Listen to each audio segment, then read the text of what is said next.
Most people think a truck brake failure looks like the movies. The driver stomps the pedal, it sinks to the floor, nothing happens, and 80,000 pounds goes screaming down the mountain, completely out of control. It's a terrifying picture. And here's the truth. It's almost entirely wrong. Because the brakes on a big rig are actually built to do the opposite of what you'd expect. They're designed so that if the system loses air, the brakes don't cut out. They clamp on purpose. So the real danger on a mountain grade usually isn't that a driver suddenly has no brakes. It's something quieter and, in a way, scarier. It's brakes that are slowly, invisibly giving up while the truck keeps rolling. And the difference between a driver who survives that and one who doesn't often comes down to decisions made minutes before it ever becomes an emergency. So what actually happens when a loaded truck starts to lose its brakes on a hill? Why do those brakes fail, even though nothing technically broke? And what are the split-second moves that separate a scary story the driver tells later from a tragedy that makes the news? Before we get into it, do me a favor and let me know in the comments where you're watching from. I always love seeing how far this trucking community reaches.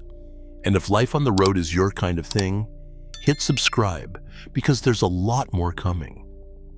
Because this is one of those topics where the real story is far more interesting than the myth. It's not about a part snapping. It's about heat, physics, and a handful of techniques that experienced drivers treat as gospel.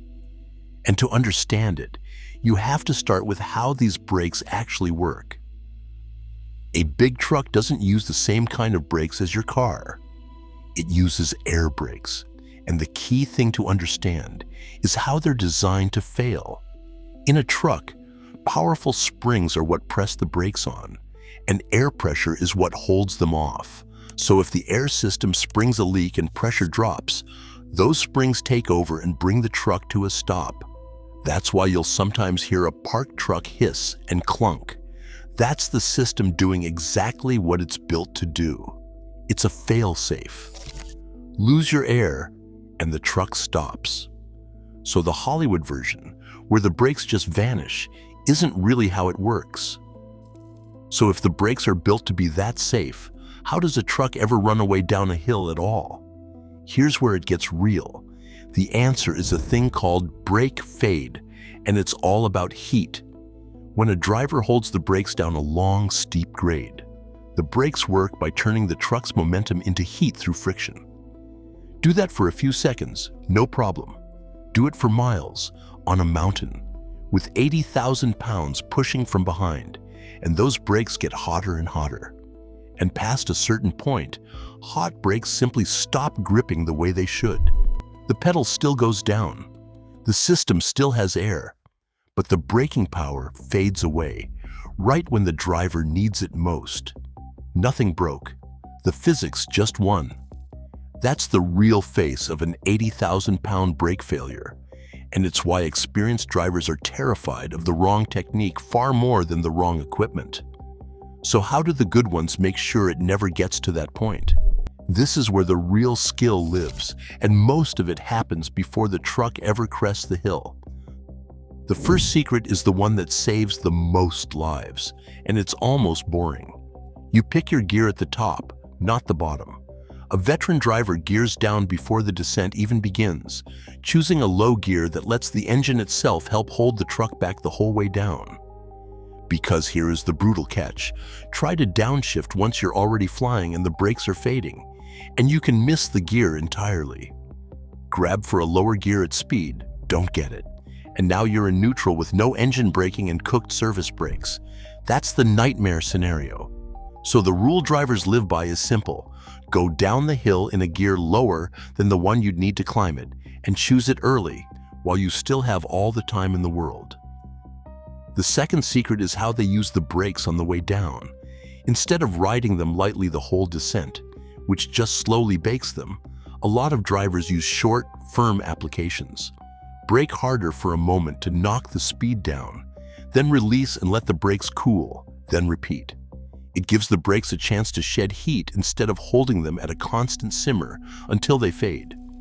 And running alongside all of it is the engine brake, that deep rumbling sound people call a jake brake, which turns the engine into a braking tool, taking load off the service brakes so they never have to do the job alone. But here's the part most people never think about. What happens when a driver does everything right and it still isn't enough? Or when a driver made a mistake at the top and now the truck is genuinely getting away from them? Because that moment does happen, and that's where the last secrets come in. In that situation, panic is the real enemy. A driver who's losing the truck has a few things left, and they have to use them fast and in the right order. Keep the engine brake working. Try to hold the truck straight and under control, rather than risk a hard maneuver that could jackknife or roll 80,000 pounds. Sound the horn to warn everyone ahead. And then there's the last resort that engineers literally built into these mountains for exactly this moment: the runaway truck ramp. Those long beds of soft gravel or sand branching off the downhill side of the road aren't there for show. They're there to catch a truck that can't stop any other way, letting the deep gravel drag it to a halt. Using one might wreck the truck. It might be a long, expensive, embarrassing day. But a driver who takes the ramp walks away. And every experienced driver will tell you the same thing: your pride is not worth your life. If the ramp is there and the truck is running, you take the ramp every time. So when you strip away the movie version, surviving a brake failure isn't about some heroic last-second miracle at the bottom of the hill. It's about respect and preparation at the top of it, gearing down early, managing the heat, keeping the engine brake working, and swallowing your ego to take the ramp if it comes to that. The drivers who survive these moments usually survive them because they set themselves up to, long before the danger arrived. And that's the part that says everything about who these drivers really are. Because handling 80,000 pounds down a mountain isn't about being fearless. The fearless ones are the ones who get in trouble. It's about a quiet, disciplined kind of caution, slowing down when the schedule is screaming to hurry, choosing the low gear when a faster one would feel fine, respecting a hill they've come down 100 times as if it were the first. That's not weakness. Out there, that discipline is the whole job. It's what gets them home. And it's the reason that most days, the most dangerous descent in the country ends with nothing more dramatic than a truck rolling calmly into the valley below. To most of us, a truck coming down a grade is just something in the next lane. We never think about the physics stacked against the person behind that wheel, or the skill it takes to make it look effortless. But now you know what's really going on up there. And you know that the drivers who make it look easy are the ones who took it the most seriously. Now I want to hear from you. If you're a driver, what's the closest call you've had on a downgrade, and what got you through it? And if you've never driven a truck, did the truth about how these brakes actually work surprise you? Drop it in the comments. Every one of them helps more people discover the world of trucking, and I read them all. If this gave you a new respect for what these drivers do, hit that like button and subscribe if you haven't yet, because there's a whole lot more where this came from. Thanks for watching, and I'll see you down the road.